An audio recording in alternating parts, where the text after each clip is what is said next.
goodness. I'm sorry, guys. You have no idea the feeling that's going through my body right now. I'm in New York City. Y'all gotta clap again. I'm too excited. Oh, man. It feels good. I gotta be honest. It feels good to be back in the city because it's been some time. Last time I was here, I had a little tragic situation. I had a run-in with a homeless guy, people. Yeah, I'll go on and tell you about it because I know you want to know what happened. So, I'm at Panera Bread. True story, okay? I'm at Panera Bread. I'm about to eat my sandwich. I got 2 pieces of sandwich right in front of me, right? It's a Reuben. I'm ready to dig in. I look up. It's a white guy sitting 2 chairs in front of me. Out of nowhere, this homeless guy comes up, puts his palm on his white guy's sandwich. I see it with my own 2 eyes. Literally, palms his sandwich. Now I'm looking, I'm like, oh my God, he just palmed this man's sandwich. This homeless guy better run, right? The white man gets mad, he looks up, he screams, he's like, dude, what is your problem, right? Now I'm thinking, this is the time, the homeless guy better get out of here, this is about to get real. Homeless guy does not break character. He stands there, staring right at the guy, locks eyes with him. He never moved his hand. His palm is still on his sandwich. The white guy got mad. He said, well, just take it. Take the sandwich, man. I don't even want it anymore. Which was a good decision because you don't want to eat a sandwich after a homeless guy had his palm on it.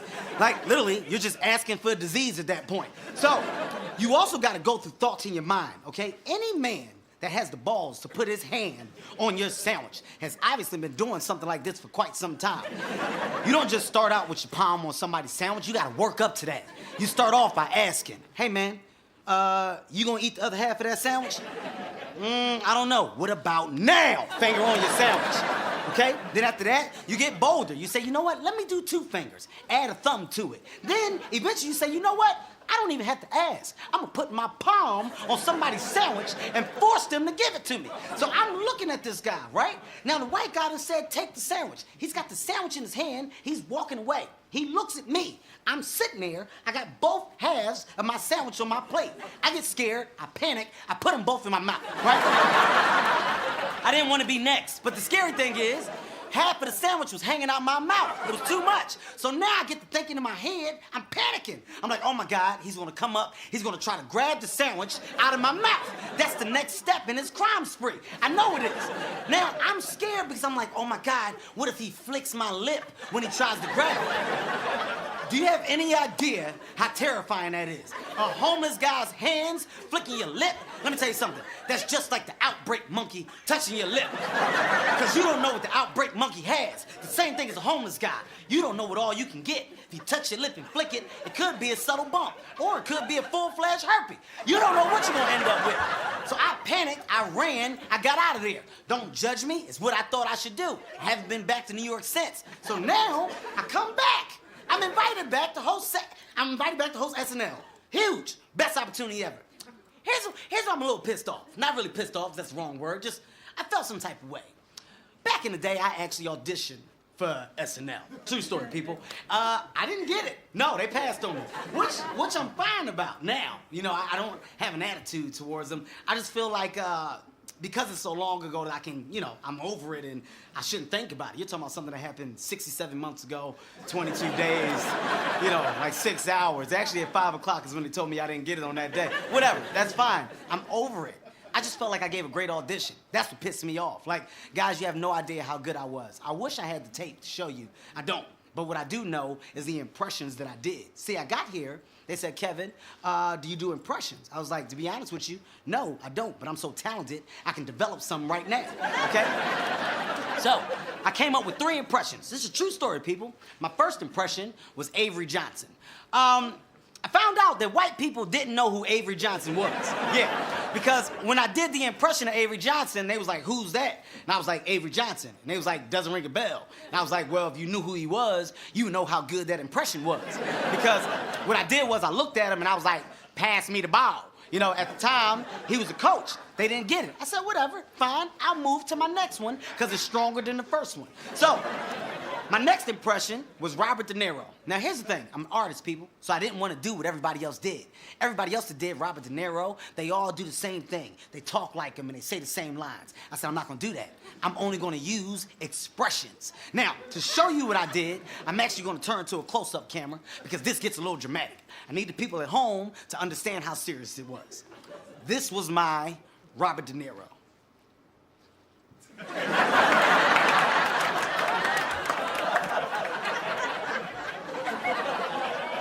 And I held it. I held it the whole time. Now, here's what pissed me off. When I was done that impression, nobody in the room clapped, which I felt like that was racist. I mean, it was really racist. But whatever, I didn't say nothing. I just kept it moving. This was an audition. I want to do my best. So I went to my last impression. This was my closer. My closer was Denzel Washington. Reason why I chose Denzel, I'm black, Denzel's black. It was a perfect combination. And at the time, Denzel had Training Day out. This was a huge movie. So I said, you know what I'm gonna do? I'm gonna do an impression of Denzel in Training Day. So I said, okay, guys, here it goes. This is my impression of Denzel Washington. So I held my hands like this, and I was like, shum, shum, shum, Training Day, bitch! And I'm dead serious. That was my impression. And I found out that that wasn't even a line in the movie. Denzel never said that. Yeah, what happened was some black guy was like, dude, Denzel never said that. And I was like, you don't know what you're talking about. He did say that. He's like, no, he didn't. I was like, yes, he did. He said, no, he didn't. I said, yes, he did. And what happened was I spent the rest of my audition time arguing with this black guy in the room. So at the end of it, I had to walk out. So I was like, whatever, fine, I'll move on with my life. I get to call the host SNL. The first question they ask me when I come in the room, they say, Kevin, we're so happy to have you here. Look, we want to cater the show to you. Do you do any impressions? I said, you bet your ass I do impressions.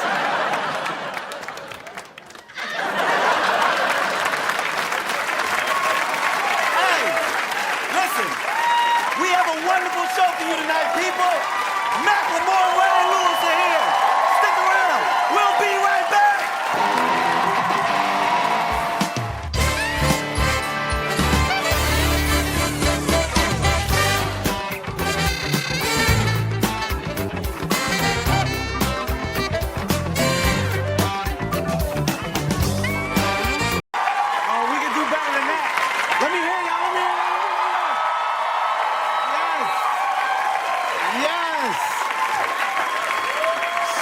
Excited to be here, man. So many amazing things going on right now.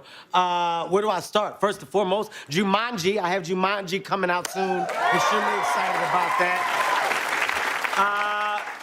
I can talk about the fact that this is my third time hosting Saturday Night Live. My third time on this stage.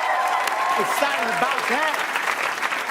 I'm about to go on my third tour. My third tour, Irresponsible Tour. I'm excited about that, people. Big things happening right now. I just had my third baby. I just had baby number 3. Yes. Yes, I did. Now I can admit to everybody that I wasn't excited about having a baby in the beginning. When we had the idea of having a baby, I wasn't thrilled. I didn't know if I wanted the baby. That's just me being honest. Don't judge me. I'm being honest. I didn't know if I wanted the baby. The reason why is because I got 2 babies already. My daughter 12, my son's 10. I told my wife, I said, babe, I got the best of both worlds. I did it. We married, so technically, those babies are your babies. That's what I told her. Those are your babies too. She said, I know, but they old. I want new ones. I said, well, first of all, don't talk about my kids like they used cars. Don't do that, okay? These kids run perfectly fine. There's nothing wrong with these kids. The thing is, for me, I didn't want to deal with that 2-year-old age again. That was my fear. That's a tough age, man. You gotta have a lot of patience to deal with that 2-year-old child. 'Cause think about it. All you do is repeat yourself all day to a 2-year-old child.